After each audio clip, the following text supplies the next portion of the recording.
Status rumah sejarah itu Bu sebenarnya saat ini menurut Ibu itu bagaimana Bu? Ya.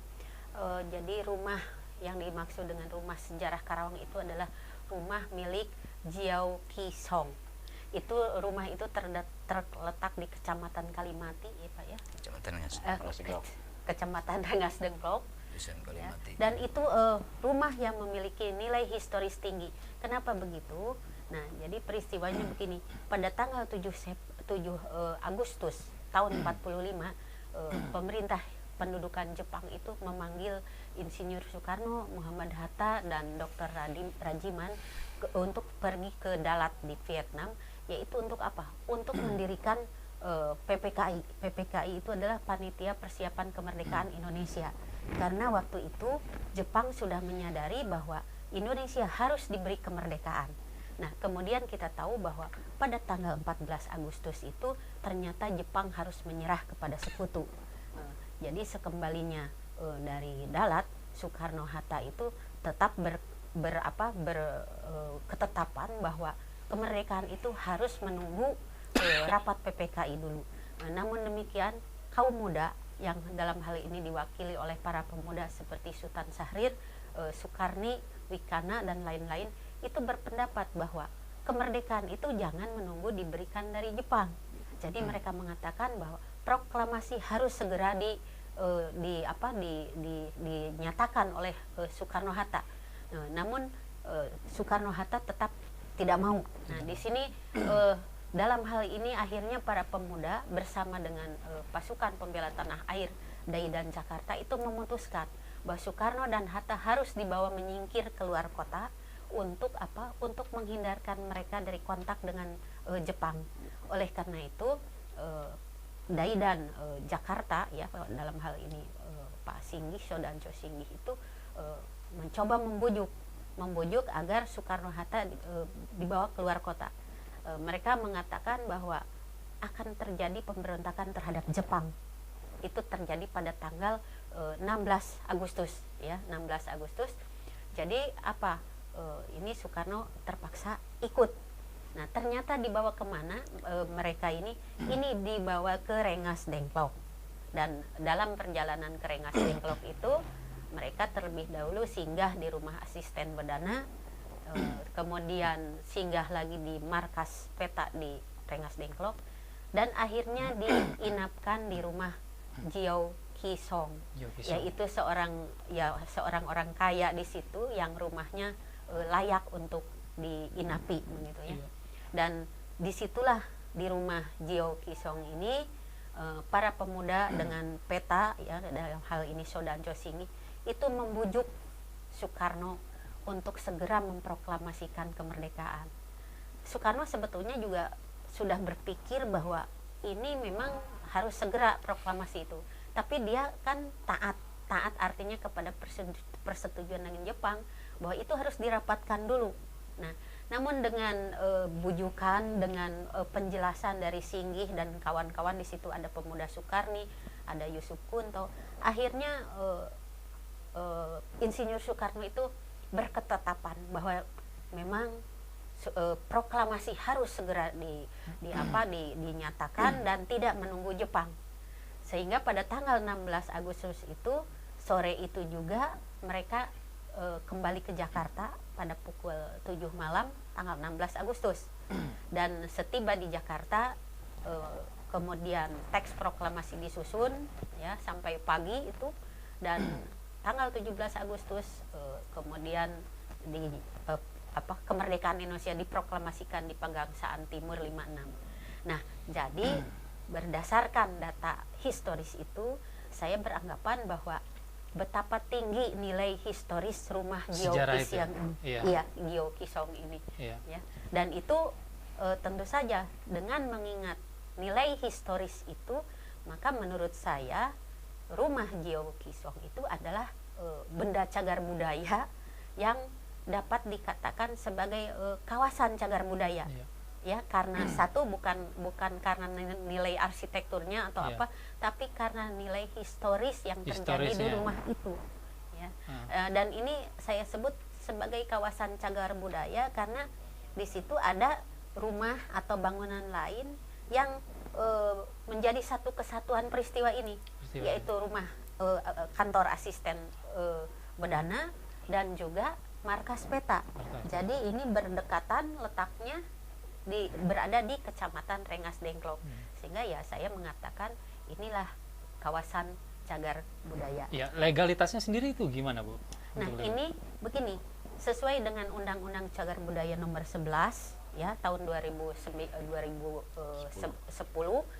itu sekarang ini kewenangan untuk menetapkan apakah ini termasuk cagar budaya atau bukan itu berada di tangan pemerintah kabupaten. Dalam hal ini pemerintah Kabupaten Karawang yang secara khusus itu berada di tangan Dinas Kebudayaan dan Pariwisata. Iya, kenapa demikian, Bu? Ini kan menyangkut tentang sejarah, Bu. Tentunya ini harus melibatkan pusat maupun beberapa pihak terkait ya tentunya ya untuk mengatakan bahwa itu rumah sejarah. Tentunya ini Dinas Pariwisata maupun Pemda Karawang ini tidak mungkin, Bu, bisa melangkah untuk mengatakan rumah sejarah ini ya. Iya. Sebetulnya begini, Undang-Undang Cagar Budaya yang baru ini belum ada peraturan pemerintahnya yang mengatur bagaimana mengimplementasikan undang-undang itu. Yeah. Nah, oleh karena itu kita bisa pakai yaitu undang-undang yang berlaku, peraturan pemerintah yang berlaku sebelumnya. Nah, dalam hal ini kalau sebuah satu cagar budaya itu termasuk kawasan, maka itu sebetulnya bukan hanya kewenangan dari pemerintah kabupaten, tapi juga itu bisa melibatkan pemerintah pusat. Nah, kalau situs itu artinya bangunan itu hanya satu begitu, itu memang itu kewajiban bagi pemerintah kabupaten. Jadi kalau tadi saya katakan bahwa sebetulnya ini bisa dimasukkan sebagai kawasan karena tidak hanya satu bangunan. Iya. Jadi bukan hanya rumah Jadi statusnya bukan rumah sejarah ini, Bu, ya, baru disebut. Tidak, ini istilah rumah sejarah Iya, boleh-boleh saja. Cuma istilahnya itu ada situs, ada kawasan.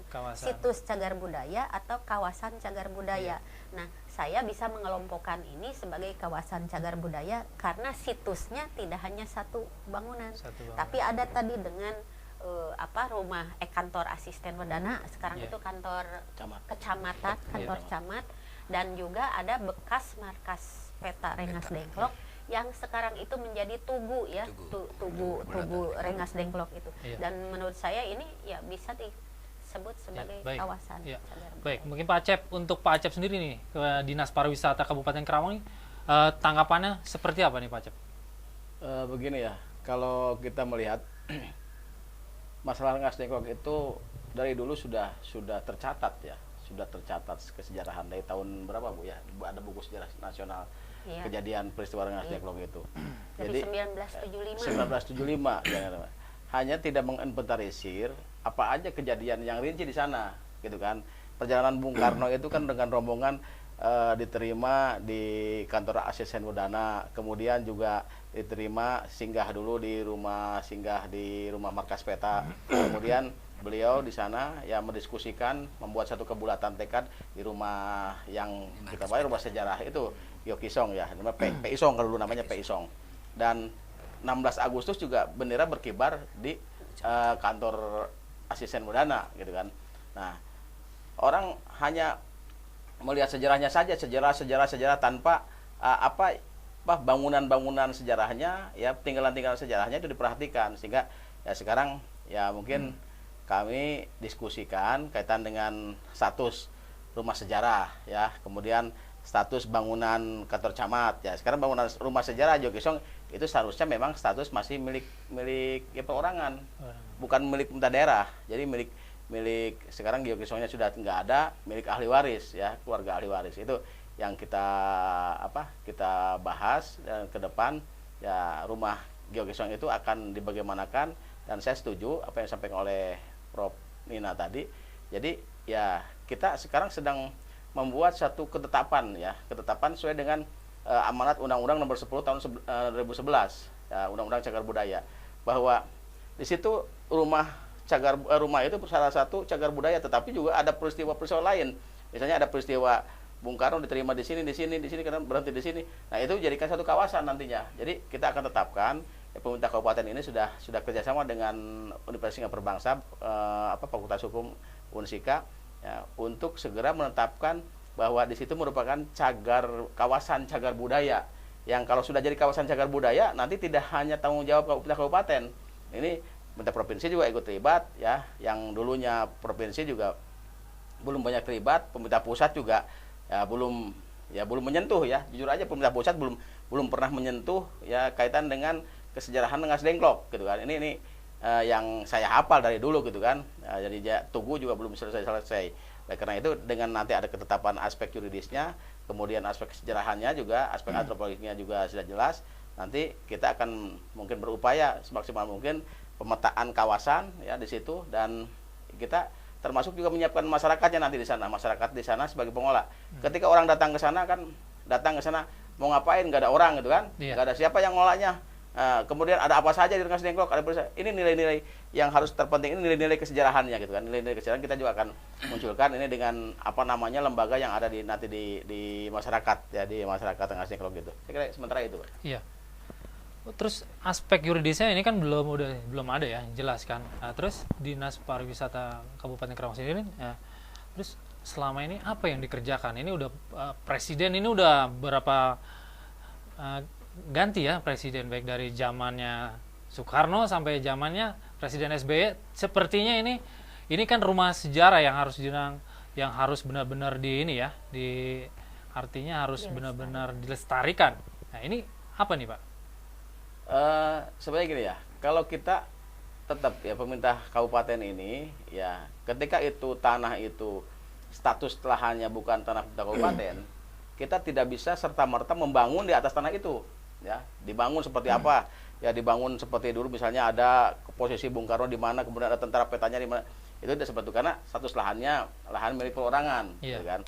Tetapi kita coba juga kita membuat surat ke BP3 Serang ya sebagai pengolah kepurbakalaan yang mewilahi Jakarta dengan Jawa Barat. Di antaranya juga BP3 Serang memberikan bantuan untuk pemeliharaan tiap bulan. Itu dasarnya surat dari kita juga ya ke sana. Kemudian untuk sekarang kita memang jangan sampai jadi polemik gitu kan. Rumah sejarah ini apakah aset kabupaten, aset provinsi, aset nasional, sehingga menjadi orang ini ya dijadikan komunitas politis lah ya.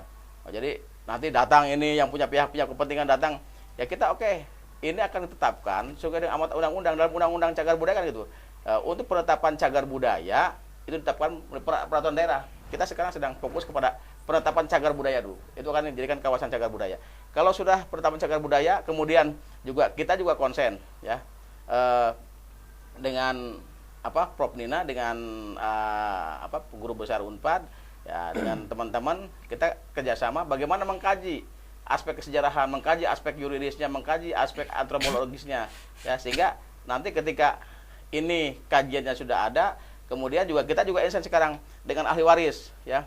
Itu dijual enggak ya, harganya dari dulu kan enggak jelas ya.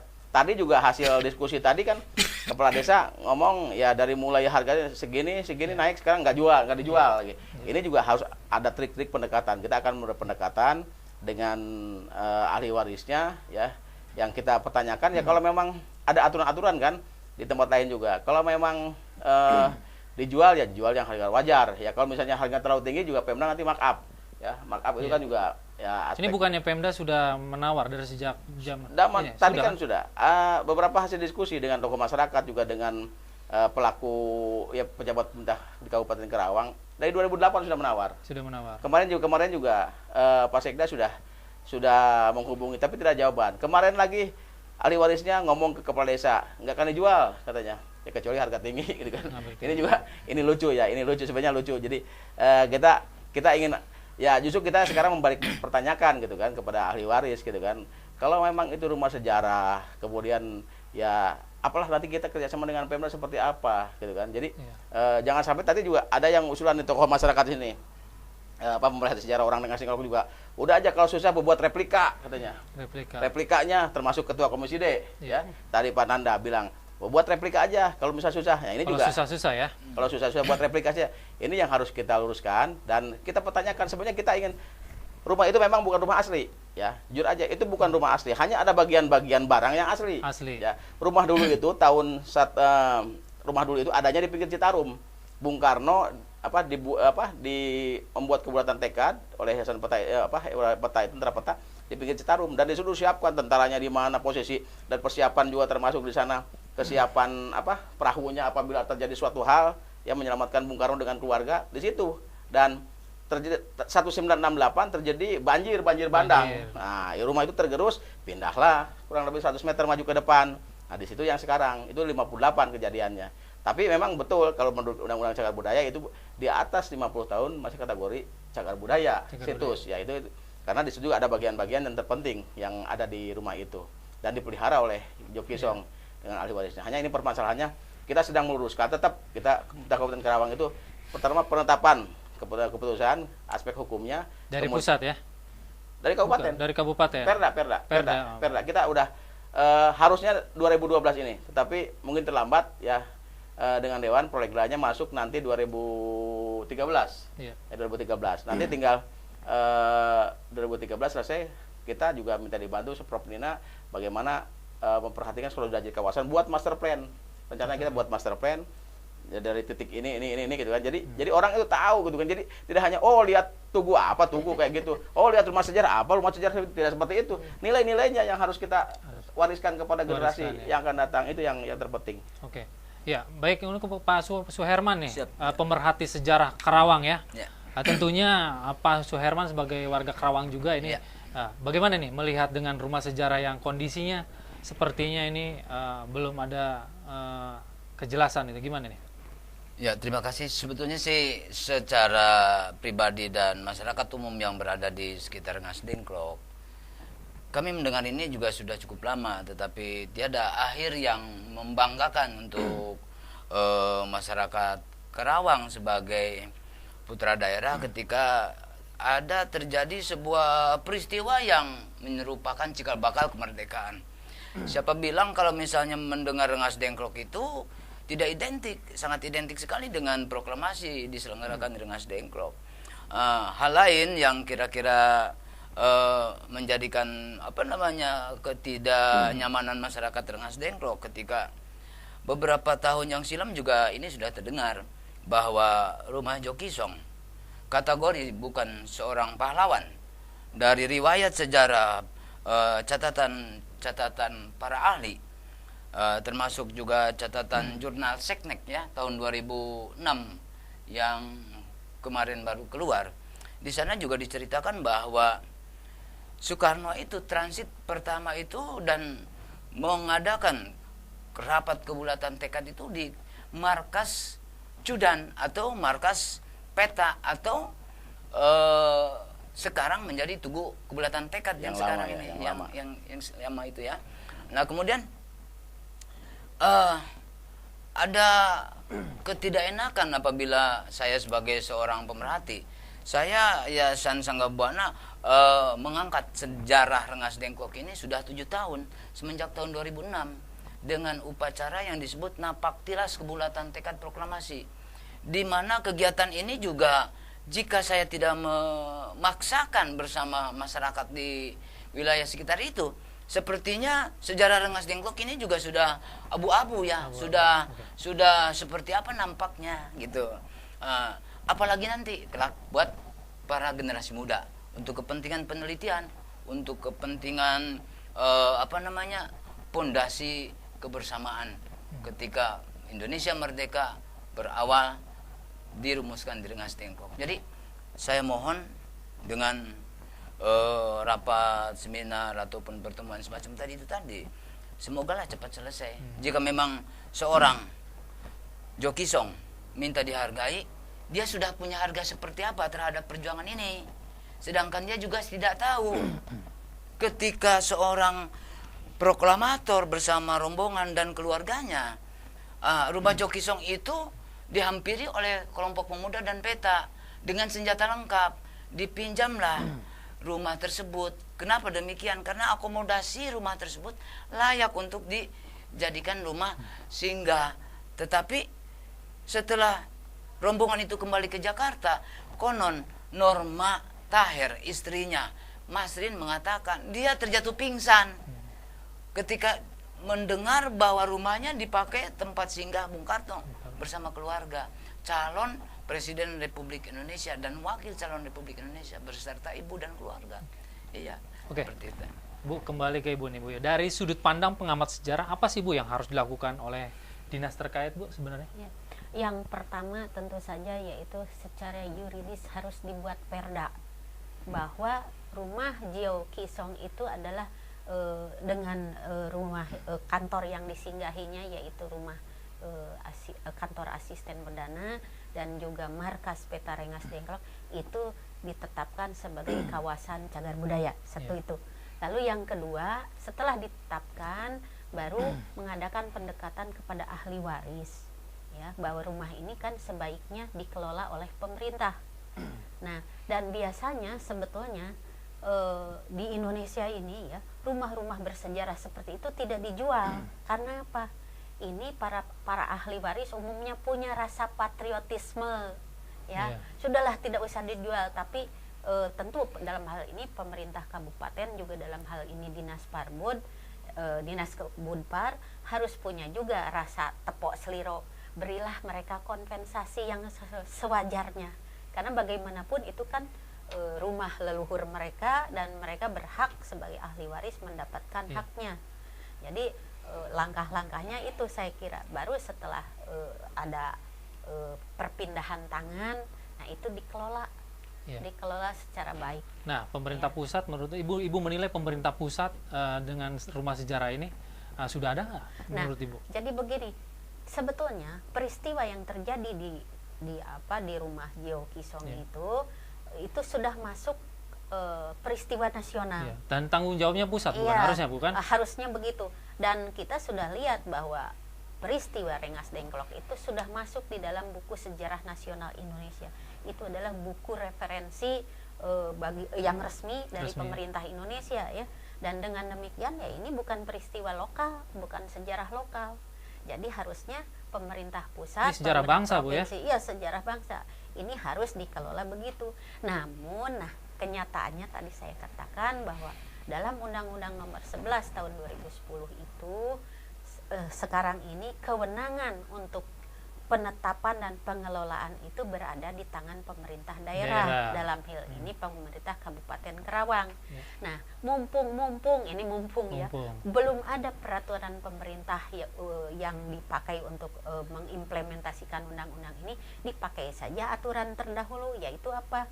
Bahwa kalau ini kawasan cagar budaya dan bukan situs cagar budaya, itu boleh dikelola dengan bekerja sama dengan pemerintah pusat. Nah, Pak Cep, melihat sini sepertinya sudah melakukan upaya ya sama pemerintah pusat. Nah, sebenarnya kendalanya apa sih saat ini sampai belum terrealisasi nih?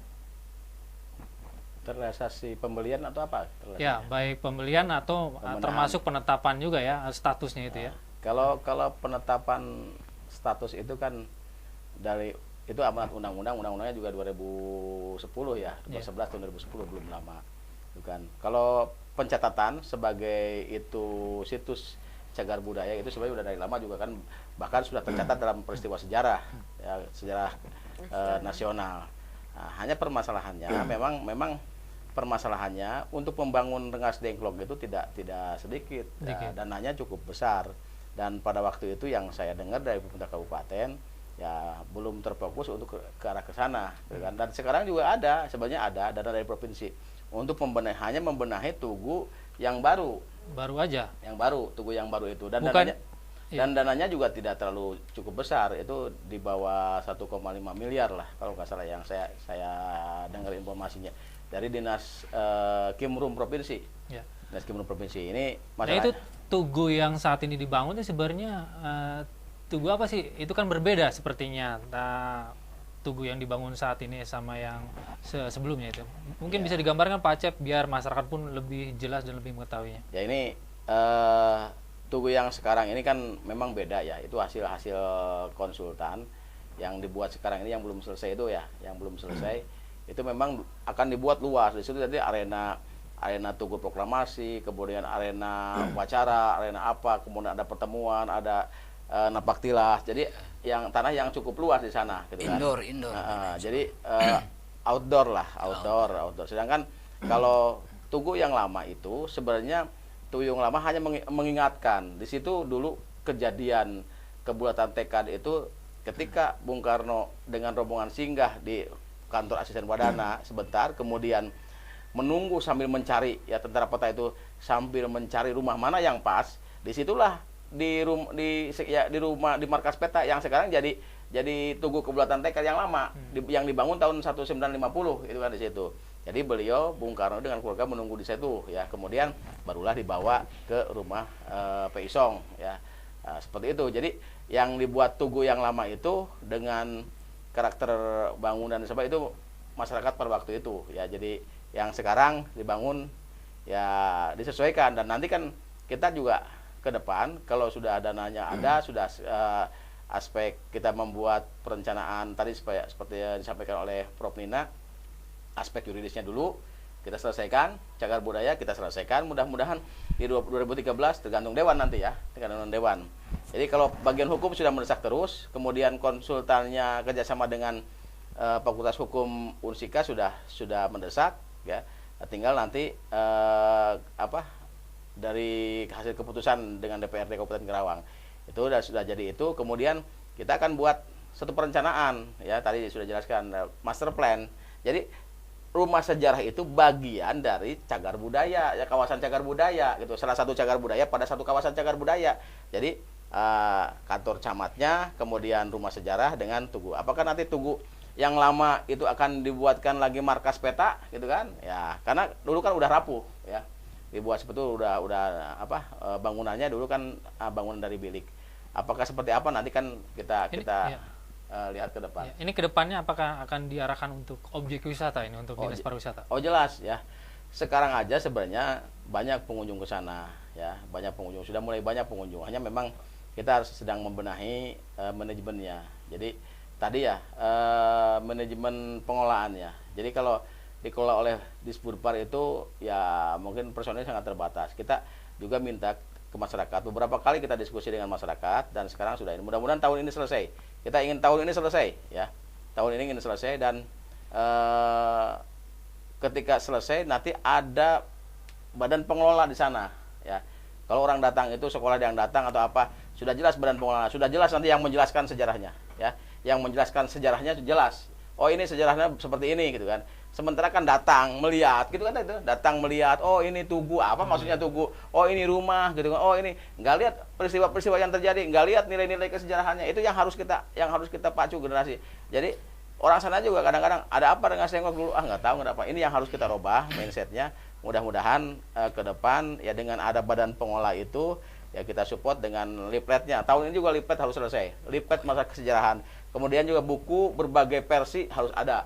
Ya, kita insya Allah kita juga buat bukunya tahun ini, walaupun beberapa ya tidak terlalu banyak lah. Nah ini kita mulai, mudah-mudahan nanti pihak-pihak di Karawang kan juga kaya, banyak perusahaan-perusahaan jadi sponsor lah untuk pencetakan buku ini. Kalau udah lembaganya udah jelas, kemudian juga programnya udah jelas, saya kira tidak sulit. Itu. Ya. Pak Suherman, gimana nih untuk harapan-harapan untuk sebagai pemerhati sejarawan ini? Agrowisata adalah sebuah bisnis yang aman, ya, tanpa efek samping yang berarti. Saya sangat berharap ketika Rengas Dengklok ini yang dijadikan moto Kota Kabupaten Karawang, ya, pangkal perjuangan.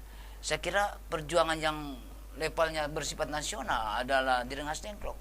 Jadi ketika pangkal perjuangan di Karawang ini ekspos Rengas Dengklok dengan nilai-nilai yang sangat berguna untuk lingkungan, untuk pemerintah, untuk masyarakat, untuk penelitian dan lain sebagainya.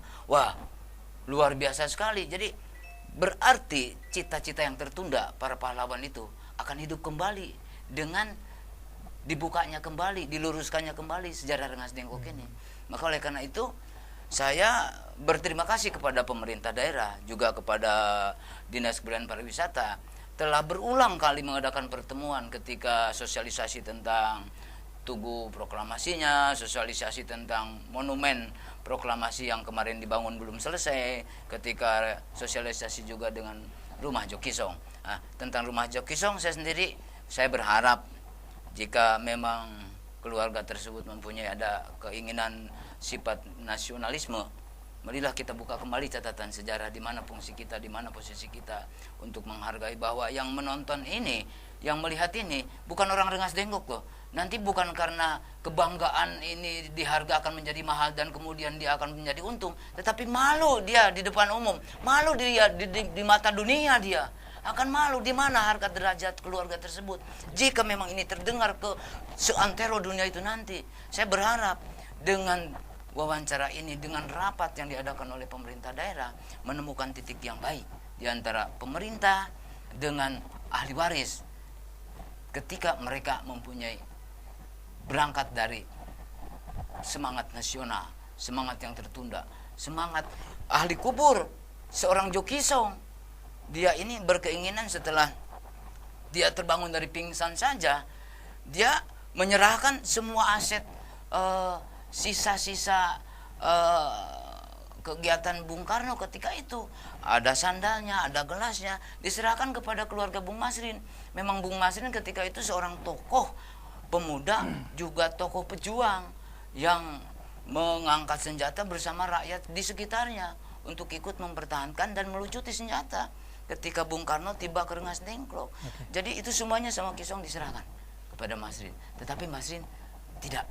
Yuk, kita serahkan semuanya kepada pemerintah. Itu. Terima kasih. Ya, Profesor, mungkin untuk kedepannya ini, untuk mungkin ada untuk bagaimana supaya melestarikan rumah sejarah ini. Mungkin terakhir nih pertanyaannya, tentunya untuk Dinas Pariwisata dan Pemda Karawangnya sendiri, bagaimana Pak? Harapan saya itu begini, tolonglah ya Perda ini bisa goal secepatnya. Jadi dalam hal ini Dinas Kebudayaan Pariwisata dibantu oleh DPRD Kabupaten Karawang untuk mempercepat Perda, karena ini saja yang menjadi titik pangkal untuk mengambil keputusan selanjutnya. Tanpa ini jadi lebih dahulu, ya yang lain tertunda begitu. Jadi itu. Oke, Pak Cep, gimana? Terakhir, saya gini, harapan saya. Harapan Pak Cep. Tolonglah jangan jadi polemik, ya, jangan jadi komunitas politis rumah sejarah ini. Kita sama-sama membangun kebersamaan, ya.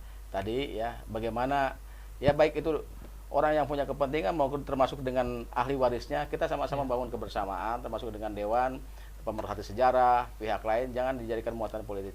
Jadi jangan kita, dimanfaatkan. Jangan dimanfaatkan lah. Jadi kita sama-sama bangun. Pertama ya kita setuju ya, kita bangun aspek legalitasnya, juridisnya. Kemudian kita akan dikembangkan lagi itu supaya benar-benar nanti kalau sudah jadi cagar budaya, kawasan cagar budaya peristiwa Rengas Dengklok ini sangat akan bermanfaat lah. Setelah multiplier effect akan bermanfaat ya, baik itu nilai-nilai kesejarahan maupun ya secara ekonomi, nanti masyarakat dipersiapkan dan banyak lagi yang lainnya. Itu saja. Oke, baik, terima kasih telah hadir 3 narasumber ini, telah berbincang-bincang dengan kami. Pemirsa tvberita.com, demikian bincang-bincang kami dengan 3 narasumber tentang tema Rumah Sejarah Rengas Dengklok. Nantikan terus berita-berita aktual lainnya hanya di tvberita.com. Terima kasih. Ya.